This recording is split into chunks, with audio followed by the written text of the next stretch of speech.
Par cet amendement d'appel, nous souhaitons attirer l'attention de l'Assemblée nationale sur le fait qu'il est tout à fait envisageable d'assurer la gratuité des études supérieures pour tous les étudiants. Ce principe permettrait aux étudiants de ne pas renoncer à s'engager dans un parcours universitaire en raison de la cherté des études et de la vie étudiante. Nous souhaitons ainsi réaffirmer notre volonté de rendre l'enseignement supérieur tout à fait gratuit afin d'assurer une formation accessible à tous, mais aussi pour favoriser la formation continue et faciliter la reprise d'études.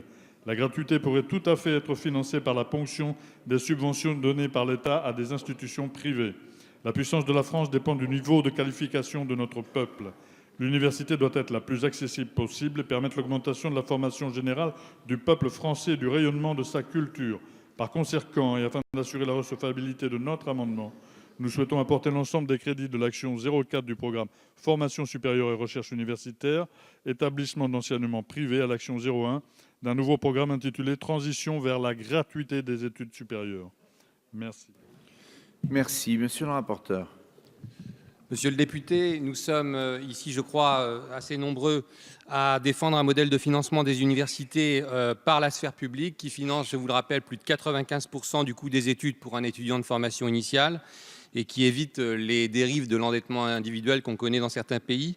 Mais l'instauration d'une gratuité totale aurait beaucoup d'effets négatifs parce que si on allait dans cette direction, on diminuerait le peu de ressources propres dont disposent les universités, donc au détriment du développement des services et de l'investissement pédagogique des établissements, ou bien on arriverait à cet effet très curieux de demander encore moins aux étudiants relevant d'un foyer fiscal favorisé au détriment de l'ensemble des contribuables. Donc avis défavorable pour cet avis qui n'a pas été examiné en commission, donc c'est un avis à titre personnel. Merci Madame la Ministre.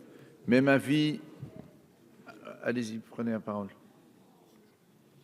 Merci, Monsieur le Président.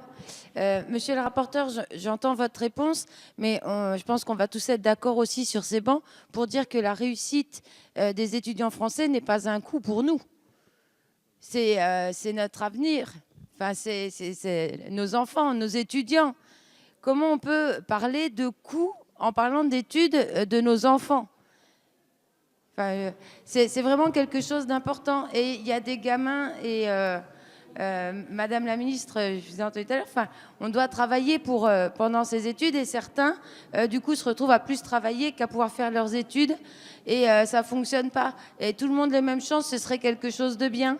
Donc, d'où l'importance de cet amendement. Mais voilà, je rappelle bien que les études, enfin, nos étudiants ne doivent pas être un coût pour nous. Merci. Je le mets aux voix. Qui est pour? Contre? Il n'est pas adopté.